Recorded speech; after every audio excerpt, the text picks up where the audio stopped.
welcome to RKTV. We are informing about earthquake update today in New Caledonia.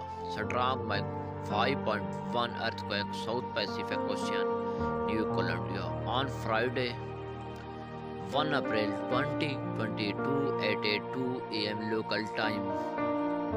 As reported by German Research Center for Geosciences, the moderately shallow depth of 10 kilometers. The exact magnitude epicenter at depth of quake might be revised within next few hours or minutes as small just view data and refine their calculation or as other agency issue their reports. Please like, subscribe and share our YouTube channel for more updates. Thanks for watching.